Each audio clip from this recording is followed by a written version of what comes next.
respected at all times.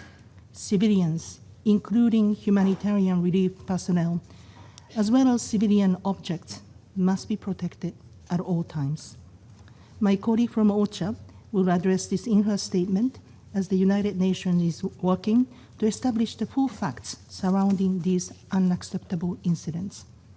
Mr. President, amid rising devastation and loss of life, on 9 May, the Secretary General welcomed the announcement of a 3-day ceasefire from 9 to 11 May between Ukraine and the Russian Federation. We commend the efforts of the United States to facilitate this agreement, which allowed for a brief pause in the large-scale strikes targeting major cities.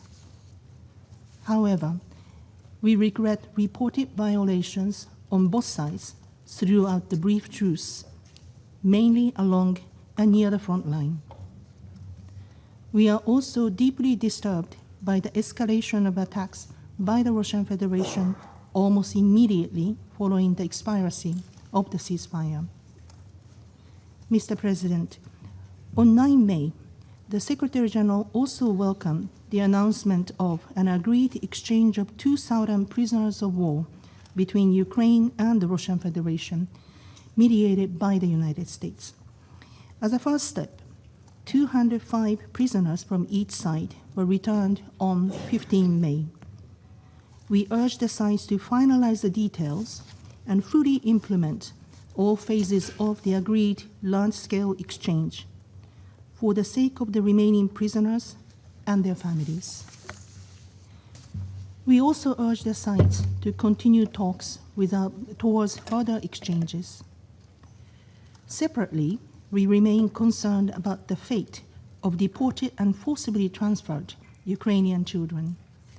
Their prompt and safe return will require consistent engagement by both sides.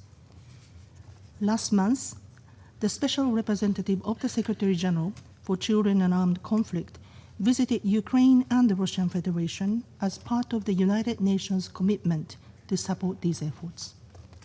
I echo the Special Representative's call that our work must be guided by the lives behind the numbers. Each child's case is unique and requires an individualized, independent, and impartial assessment rooted in the best interest of the child and the preservation of family unity wherever possible. Mr. President, 1 year has passed since direct negotiations between Ukraine and the Russian Federation resumed. Although direct talks, which are currently paused, have yet to result in a breakthrough, diplomacy has made it possible for thousands of prisoners of war to return home and for remains of fallen soldiers to be laid to rest.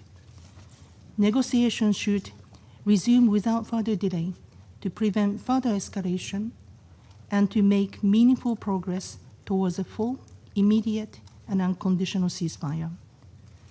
Dialogue grounded in genuine political will and adherence to the United Nations Charter, international law, and relevant United Nations resolutions is the only way to achieve a just, lasting, and comprehensive peace. The United Nations remains ready to support all meaningful efforts to that end. Thank you. I thank Ms. Goton for her briefing. I now give the floor to Ms. Adam Wasornu. Mr. President, humanitarian workers in Ukraine came under repeated attack last week. As mentioned by my DPPA colleague, 2 separate convoys clearly marked as being part of the United Nations were hit while carrying life-saving assistance to civilians in need. Both missions had been notified well in advance through established channels. On May 12, WFP struck that had delivered food to frontline communities was hit by a drone in Dnipro region, injuring the driver. On May 14, a United Nations vehicle on a humanitarian mission was struck by a drone in Kherson city. My OCHA and DSS colleagues were on that convoy. 20 minutes later, the vehicle, without